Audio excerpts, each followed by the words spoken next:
ففروا إلى الله إني لكم منه نذير مبين.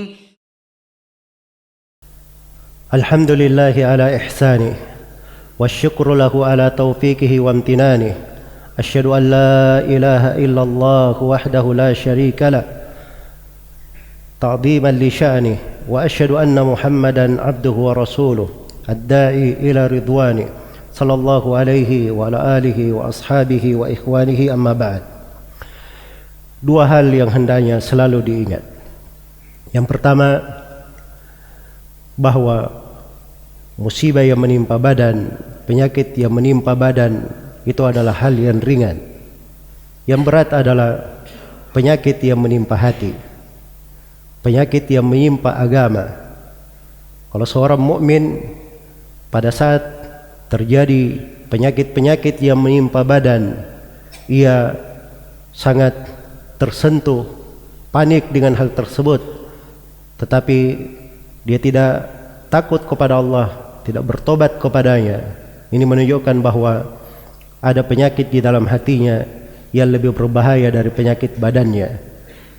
Karena kematian badan itu adalah hal yang sederhana, tetapi kematian hati itu adalah masalah yang besar. Karena pada hari kiamat keselamatan dibangun di atas kehidupan hati. Allah Subhanahu wa taala berfirman, "Yauma la yanfa'u malu wala banun illa man atallaha biqalbin salim." Hari kiamat itu hari di mana harta dan anak-anak tidak bermanfaat kecuali siapa yang datang kepada Allah Subhanahu wa taala dengan hati yang selamat. Kemudian yang kedua, banyak yang bertanya tentang penghentian haji dan umrah di Saudi Arabia dan menganggap hal tersebut sebagai suatu hal yang aneh, suatu perkara yang perlu dipertanyakan. Dan ini semuanya adalah sangkaan-sangkaan yang keluar dari pedoman syariat, tidak mengerti dari kedetailan-kedetailan syariat. Haji itu dibangun di atas kemampuan. Allah firman, "Walillahi 'alan nasi hijjul bait man istata'a ilaihi sabila."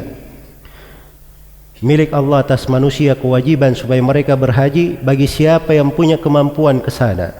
Adanya halangan wabah itu adalah bentuk ketidakmampuan.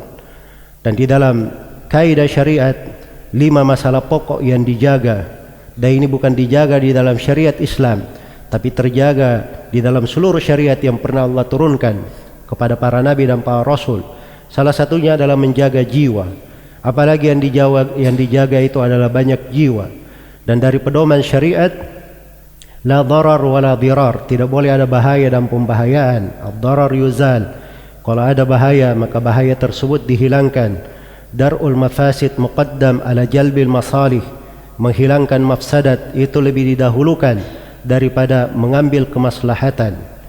Karena itulah Rasulullah sallallahu alaihi wasallam dalam hadits riwayat Bukhari dan Muslim berkata, "La yuridanna mumridun 'alal musih." Janganlah orang yang sakit itu mendatangi orang yang sehat, karena dikhawatirkan dengan takdir Allah penyakit itu berpindah, akhirnya ia pun jatuh di dalam berbagai pelanggaran-pelanggaran syariat, jatuh di dalam dosa-dosa yang bisa mencelakakannya.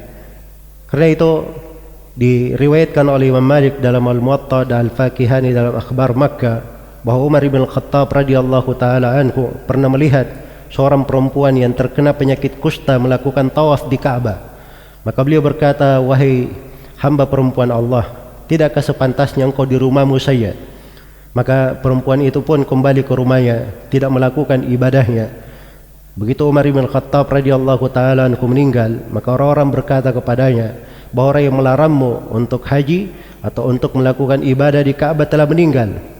Maka perempuan ini berkata, "Saya tidak akan bermaksiat kepadanya dalam keadaan dia hidup maupun dalam keadaan dia mati."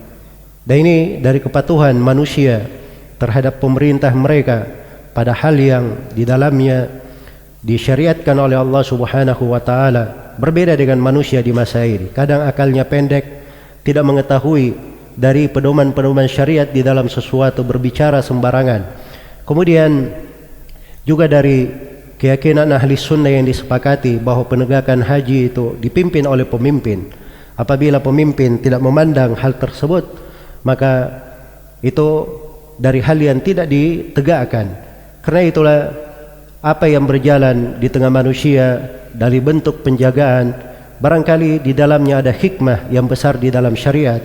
Telah tertoleh di dalam sejarah bahwa sudah ada puluhan kali tidak terselenggara haji di tengah manusia disebabkan karena wabah yang menimpa di tengah manusia, membahayakan orang-orang. Bahkan sebagian wabah yang terjadi dalam sejarah itu mewafatkan 2/3 dari jemaah haji yang pernah datang, dan hal-hal yang semisal dengannya. Karena itulah hendaknya setiap orang bertakwa kepada Allah Subhanahu wa taala, berucap dengan ucapan yang diridhai oleh Allah Subhanahu wa taala, dan jangan berucap tanpa ilmu. Dan semoga Allah Subhanahu wa taala selalu menjaga kita semua di atas kebaikan, memalingkan kita semua dari segala kejelekan, dan memelihara kita ini dan negeri kita ini dari segala hal yang membahayakannya. Innahu waliyyu dzalika wal qadiru alaih. Tsumma i'lamu rahimakumullah, inna Allah amarakum bi amrin bada bihi wa nafsihi wa thanna bi malaikatihi al musabbihati bi qudsi. Faqala jalla min qail, inna Allah wa malaikatahu yusalluna 'alan nabi ya ayyuhalladzina amanu sallu 'alaihi wa sallimu taslima. اللهم صل وسلم على رسولك ونبيك محمد، وارض اللهم عن خلفائه الراشدين أبي بكر وعمر وعثمان وعلي، وعن الصحابة أجمعين، وأن معكم بفضلك وجودك وإحسانك يا أرحم الراحمين. اللهم اغفر للمسلمين والمسلمات والمؤمنين والمؤمنات الأحياء منهم والأموات، إنك سميع قريب مجيب الدعوات ويا قاضي الحاجات.